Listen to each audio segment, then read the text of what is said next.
இல்லாமல்ல அன்னையாக விளங்கக்கூடிய வாராகி அம்பாளுடைய மலரடிகளையும் பணிந்து உலகம் முழுவதும் வாழக்கூடிய ஆஸ்ட்ரோ பக்தி டாக் நேயர்கள் அனைவருக்கும் உங்கள் தாம்பரம் ஸ்ரீ வாராகி ஈசனேசன் சுவாமிகளுடைய நல்லாசிகள், வாழ்த்துக்கள். அன்பு நேயர்களே, உலகம் முழுவதும் வாழக்கூடிய என் அன்பு நேயர்களே, பக்தர்களே அனைவருக்கும் இனிய தமிழ் புத்தாண்டு நல்வாழ்த்துக்கள். குரோதி வருஷம் நம்ம எல்லாருக்குமே தெரியும். தமிழ் வருஷம் மொத்தம் 60 ஆண்டுகள் உடையது. இந்த 60 வருஷத்தை தான் மாற்றி மாற்றி வந்துகிட்டே இருக்கும். மற்ற ஆண்டுகளுக்கெல்லாம் எண்ணிக்கை தான் கணக்கு. இப்போ இங்கிலீஷில் எடுத்துட்டிங்கனாக்கா 1800, 1900, 2000, 2100, 2200 அப்படி போயிட்டே இருக்குமே தவிர, இப்போ தமிழ் புத்தாண்டுகளை பொறுத்தவரையில் 60 ஆண்டுகள். அப்படியாக இந்த வருடம் குரோதி வருடம். வருஷத்தின் பேரை கேட்கும் போதே நமக்கு எல்லாம் கொஞ்சம் டஃப்பாக இருக்க மாதிரி, ஏதோ ஒரு பெரிய டிஸ்கஷன் வைக்கிற மாதிரி தோணும். அந்த அளவுக்கு குரோதி வருஷமாக இருந்தாலுமே கூட மழை அதிகமானதாக இருக்கும் இந்த வருஷத்தில். மெயினாக ராஜா செவ்வாய் பகவானாக வருகிறார். செவ்வாயும் சனியும் இந்த வருஷத்தில் ஆதிக்கம் மிக்கவர்களாக இருக்கிறார்கள். கிரக மாற்றங்கள் நிறைய நிகழப்போகுது. இந்த கிரக மாற்றங்களில் மெயினாக இந்த வருஷத்தில் சனியுடைய வக்ரம் இருக்குது. சனியுடைய வக்ரம் 12 ராசிக்கும் மிகப்பெரிய அளவில் மாற்றங்களை கொடுக்க போகுது. சனி வக்ரம்னா நம்ம பார்க்க போகிறோம் எப்பப்போ வரப்போகுது. அதாவது ஜூலை மாதம் 15 தேதிக்கு மேலே அந்த சனியுடைய வக்ரம் நிகழப்போகுது. அதே போல் புரட்டாசி ஐப்பசி மாதத்தில் குருவுடைய வக்ரம் நிகழப்போகுது. அப்போ இந்த சனி வக்ர காலங்களில் மிகப்பெரிய மாற்றங்கள்லாம் ஏற்பட போகுது. அப்போ இந்த வருடம் முழுவதுமே கூட 2024 ஏப்ரல் 14ஆம் தேதி முதல் 2025 ஏப்ரல் 14 தேதி வரை இந்த ஒரு வருட காலம் இந்த கிரக அமைப்புகளை கொண்டு, ரிஷபராசி குரு இருக்கிறாரு, கும்பத்தில் சனி இருக்கிறாருன்னா இந்த கிரக அமைப்புகளை கொண்டு என்னவெல்லாம் நடக்கப் போகுது, குறிப்பாக உங்கள் ராசிக்கு என்ன நடக்கப் போகுது, என்னெல்லாம் மாற்றங்கள் வரப்போகுது அப்படிங்கிறத பார்க்க போகிறோம். வாருங்கள் தமிழ் புத்தாண்டு ராசிகளை பார்க்கலாம். அன்பார்ந்த மிதுன ராசி அன்பர்களே, மிதுன ராசி அன்பர்களே, இந்த தமிழ் புத்தாண்டு நிச்சயமாக மிதுன ராசி அன்பர்களுக்கு பலவிதமான மாற்றங்களை தரப்போகுது என்பதுதான் உண்மை. பலவிதமான மாற்றங்களை தரப்போகுது. அப்போ இந்த தமிழ் புத்தாண்டு எப்படி இருக்கும்? பொதுவாக 2 விஷயங்களை நம்ம உன்னிப்பாக மிதுன ராசி அன்பர்கள் கவனிக்க வேண்டும். சும்மாவது நல்லது நடக்குது, பெரிய யோகங்கள் கிடைக்குது அப்படிங்கிறதால நம்ம அந்த வார்த்தைகளை நம்பி வாழ்ந்து விட முடியாது. அன்றாட வாழ்க்கையில் என்ன நிகழுதோ அதை ஒட்டித்தான் நம்ம உங்களுடைய கிரக அமைப்புகளும் உங்கள் ஜாதகமும் வேலை செய்யுதுன்னு அர்த்தம். 12இல் மறைந்திருக்கக்கூடிய குரு பகவான் இந்த வருஷம் முழுவதுமே, அதே போல் 9ஆம் இடத்தில் இருக்கக்கூடிய பாக்ய சனி, இந்த 2 பாவங்களை நீங்கள் உன்னிப்பாக கவனிக்க வேண்டும். அப்போ இந்த தமிழ் புத்தாண்டு வருடம் முழுவதுமே 12இல் குரு பகவானும் 9வது வீட்டில் சனி பகவானும் அமைந்திருக்க, 4-10ஆக ராகுவும் கேதுவும் அமைகிறார்கள். அப்போ எந்தெந்த பாவங்கள்லாம் முதல்ல சிறப்பாக இருக்கும் அப்படின்னு பார்த்துடலாம். மிதுன ராசியை பொறுத்தவரையில் மற்ற பாவங்களை விட தொழில் அமைப்புகள் சிறப்பானதாக இருக்கும். தொழிலில் நல்ல முன்னேற்றங்கள் இருக்கும். மிதுன ராசி என்பவர்களே, நீங்கள் எந்த தொழில் செய்பவராக இருந்தாலும் சரிதான், அது உள்நாடாக இருக்கலாம், வெளிநாடாக இருக்கலாம், உலகத்தில் எந்த மூலையில் வேண்டுமானால், எந்த கண்ட்ரியாக வேண்டுமானால் நீங்கள் இருக்கலாம். தொழில் அமைப்புகள் சிறப்பானதாக இருக்கும். வெற்றி மேல் வெற்றி தரக்கூடிய வாய்ப்புகள் உங்களுக்கு ஏற்படும். இது நாள் வரையில் உங்கள் தொழிலில் நீங்கள் எடுத்த முயற்சிகள் எல்லாம் தோல்வியில் அமைஞ்சிருக்கலாம். நான் இப்போ தான் சாமியால் ஒரு 40 லட்ச ரூபா போட்டேன், நான் இப்போ தான் ஒரு 30 லட்ச ரூபா போட்டேன், நான் இப்போ தான் சாமியால் ஒரு 30 கோடியை போட்டேன். அப்போ மிதுன ராசி என்பவர்களை, இது நாள் வரையில் உங்கள் தொழில் அமைப்புகளில் உங்களுக்கு முன்னேற்றம் இல்லாமல் இருந்திருக்கலாம், பெரிய லாஸ் ஏற்பட்டிருக்கலாம். கையில் இருந்த காசெல்லாம் காலி சாமி, மொத்தத்தையும் தொலைச்சிட்டேன், லாஸ் பண்ணிட்டேன். ஆனால் இப்போ வாய்ப்புகள் வருது, நல்ல வாய்ப்புகள் வருது, கையில் காசு இல்லை. அப்போ இந்த மாதிரி சொல்லக்கூடிய மிதுன ராசி என்பவர்களே, தொழில் அமைப்புகள் இந்த வருஷம் முழுவதுமே தொழில் அமைப்புகள் சிறப்பாக உள்ளது. ஏற்கனவே தொழிலில் நீங்கள் எந்த மாதிரி ஏமாந்திருந்தாலும் கவலை இல்லை. நியூ இன்வெஸ்டர்ஸ் உங்களுக்கு கிடைக்கலாம், புதிய முதலீட்டாளர்கள் உள்ளே வரலாம். மெயினாக இந்த ஸ்டார்ட் அப் பிஸ்னஸ் செய்யக்கூடியவர்கள், சின்ன சின்ன ஆப் டெவலப்பராக இருக்கலாம், ஸ்டார்ட் அப் பிஸ்னஸ் பண்ணக்கூடியவங்களாக இருக்கலாம், ஐடி தொழிலில் ஈடுபட்டிருக்கக்கூடியவர்கள், கட்டுமான தொழிலில் ஈடுபட்டிருக்கக்கூடியவர்கள், பில்டர்ஸ் அந்த தொழில் செய்யக்கூடியவர்கள், இன்னும் சொல்ல போனாக்கா தொழில் நிறுவனங்கள், சிப்காட் நிறுவனங்கள் மாதிரி சிப்காட்டில் பெரிய பெரிய தொழில் நிறுவனங்கள், கம்பெனிஸ், ஃபேக்ட்ரிஸ் எல்லாம் வச்சு நடத்தக்கூடியவர்கள், அதே போல் டைரெக்டாக இன்டைரக்டாக நிறைய பிஸ்னஸ் மேக்கர்ஸ், பிஸ்னஸ் டெவலப்பர்ஸ். அப்போ நிறைய தொழில் இருக்குது. நீங்கள் எந்த தொழில் செய்பவராக இருந்தாலும் சரிதான். தொழில் அமைப்புகளை பொறுத்தவரையில் மிதுனராசி அன்பர்களே, தொழிலில் நல்ல வெற்றி மேல் வெற்றி பெறக்கூடிய வருடமாக இந்த வருடம் அமைகிறது. இது வருஷத்துக்கான பலன். புதிய தொழில் தொடங்குவதற்கான காரணம் என்னன்னாக்கா, உங்களுக்கு சொல்லக்கூடிய 10ஆம் பாவம் குருவுடைய 3-11 அமையுது. பொதுவாக குருக்கு 11ஆம் பாவம் வெற்றி மேல் வெற்றி. அதனால தான் மிதுன ராசி நேயர்களே உங்களுக்கு வெற்றி மேல் வெற்றி கிடைக்கக்கூடிய காலம் அப்படின்னு சொன்னேன். அப்போ இந்த தமிழ் புத்தாண்டு முழுவதுமே இந்த ஏப்ரலிருந்து அடுத்த ஏப்ரல் வரையிலும் நம்முடைய மிதுன ராசி அன்பர்களுக்கு தொழில் சிறப்பாக இருக்கும். தொழிலில் நிறைய முன்னேற்றங்கள் ஏற்படும், லாபம் அதிகரிக்கும். ஒரு தொழிலுக்கு உங்கள் கையை விட்டு போகிற மாதிரி இருக்கும். சாமி இதை எதாவது காப்பாற்ற முடியுமா? கடைசி நிமிஷத்தில் நிற்கிறாங்க, வீடு போகுது, கம்பெனி ஏலம் போகுது, சாமி ஏதாவது காப்பாற்ற முடியுமா அப்படின்னு கேட்டிங்கனாக்கா நிச்சயமாக மிதுனராசி அன்பர்களை காப்பாற்ற முடியும். அதுக்கான வழிபாடுகள், அதுக்கான பரிகாரங்கள் உண்டு. அது என்னங்கிறத தெரிஞ்சு நீங்கள் செய்யணும். அது எப்படி சாமி தெரிஞ்சுக்கிறது? அது உங்கள் பிறப்பு ஜாதகம் தான் பேசும், உங்கள் கர்மா தான் பேசும், உங்கள் தலையெழுத்து தான் பேசும். உங்கள் தலையெழுத்து தான் முதல்ல பார்க்கணும். அப்போ அந்த கர்ம வினைகளை அடிப்படையாக கொண்டு மிதுனராசி என்பவர்களை கால நேரத்தை கவனித்து கொண்டு இருக்க வேண்டும். அடிக்கடி நாம் சொல்லிகிட்டே இருக்கணும். அடிக்கடி நாம் அதை நினைவுபடுத்திக்கிட்டே இருக்கணும். அப்போ மிதுனராசி என்பவர்களே தொழில் அமைப்புகள் சிறப்பானதாக இருக்கும். புதிய தொழில்கள் தொடங்குவதாக இருக்கும். சிரிச்ச முகத்தோடு நீங்கள் இந்த வருடம் முழுவதுமே சிரிச்ச முகத்தோடு நீங்கள் இருக்கலாம். யாராவது ஒருத்தர் சொல்கிற பேச்சை நீங்கள் கேட்கணும். அதுதான் விஷயம். உங்களுக்குன்னு ஒரு குருவை நீங்கள் நியமித்து கொள்ள வேண்டும். நான் என் கணவர் சொல்கிறது தான் நான் கேட்பேன், நான் எங்கள் வீட்டுக்காரர் சொல்கிறது தான் கேட்பேன், கணவன் தான் எனக்கு தெய்வம். அதே போல் உங்களுக்கு யார் எக்ஸ்பர்ட்டோ, உங்களுக்கு யார் இந்த தொழிலை சொல்லி கொடுத்தாங்களோ, அல்லது நீங்கள் எதையும் ஒரு குருவை பின்பற்ற வேண்டும். நானே வந்துட்டு வாங்க, தப்பு கிடையாது, இப்போ கால நேரம் சொல்கிறது கேளுங்க, சரிங்க சாமி நீங்கள் என்ன சொல்கிறீங்களோ கேட்குறேன். அப்போ ஒரு குருவை தேர்ந்தெடுக்க வேண்டும். ஏன்னா குரு தான் இப்போ 12ல் மறைஞ்சிருக்கார் உங்களுக்கு.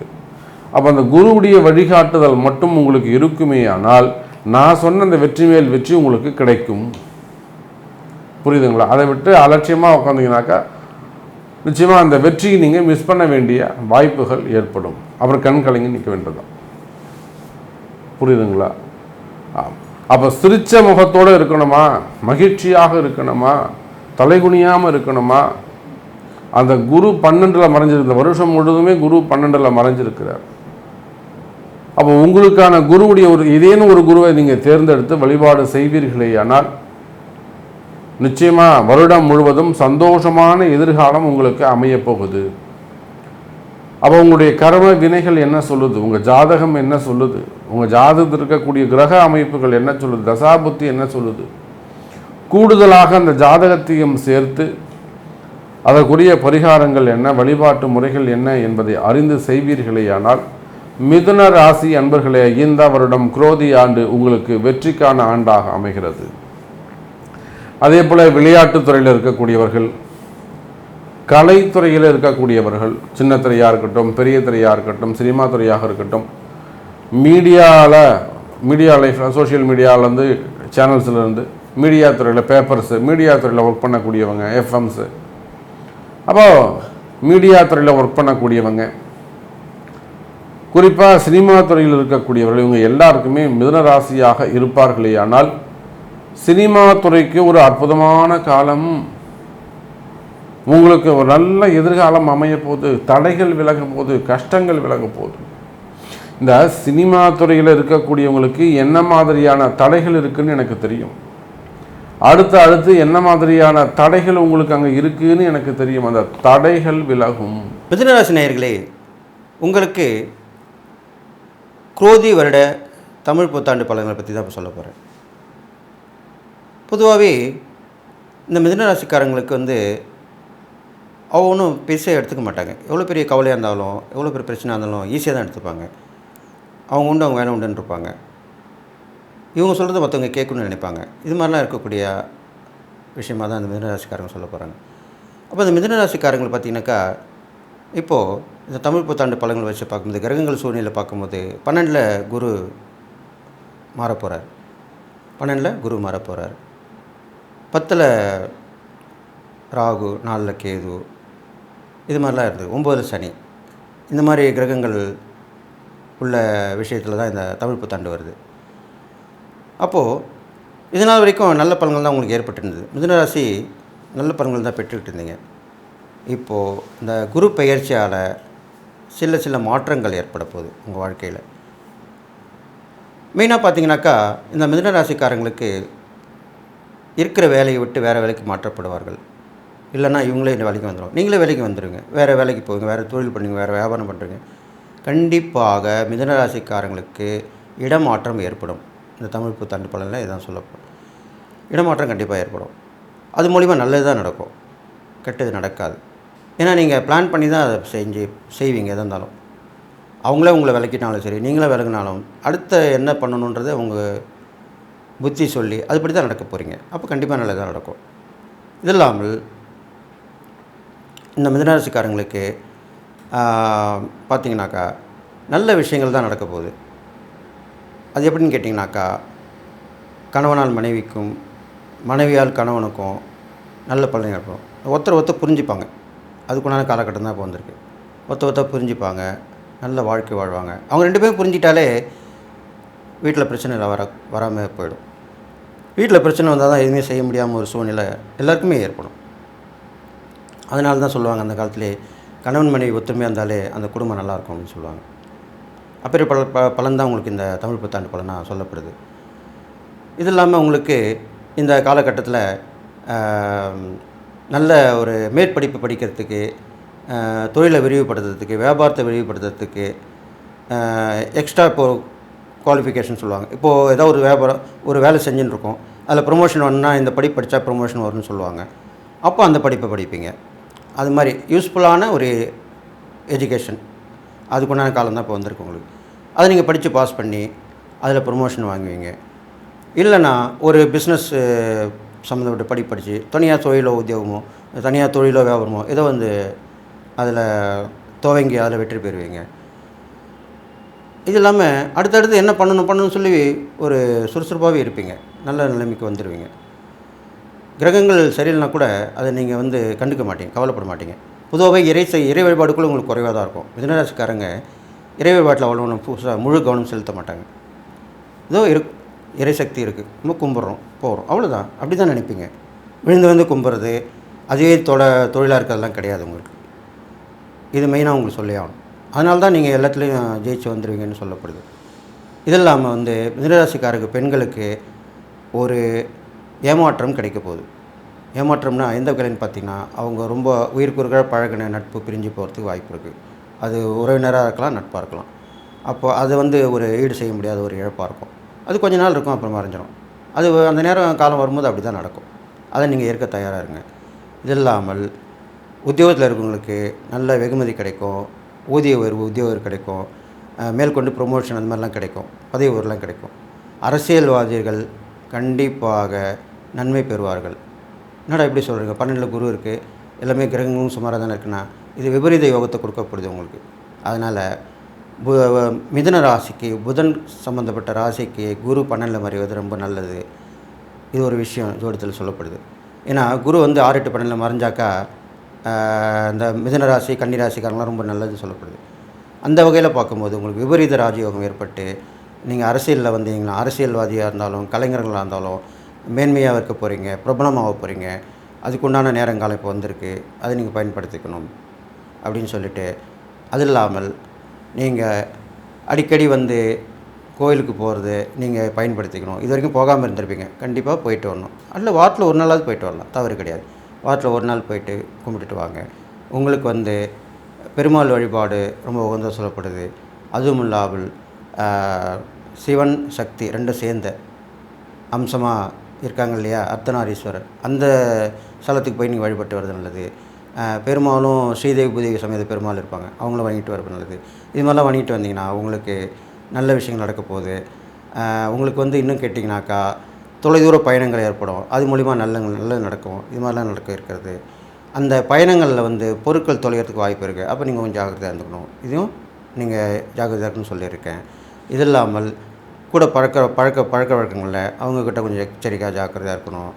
கொடுக்க வளாங்கல் இருக்கணும். நம்ம வாக்கு ஒன்று கொடுத்துட்டா அதை நிறைவேற்றணும். இல்லைனா அவங்களால பிரச்சனை வரத்துக்கு வாய்ப்பு இருக்குது. மறைமுக எதிரிகளால் பிரச்சனை வரத்துக்கு வாய்ப்பு இருக்குது. அப்போது அதை நீங்கள் ஜாக்கிரதை அந்த விஷயத்தை சமாளிச்சுக்கணும். மிதுன ராசி அன்பர்களுக்கு வணக்கம். மிதுன ராசி காலபுருஷனுக்கு 3வது ராசி.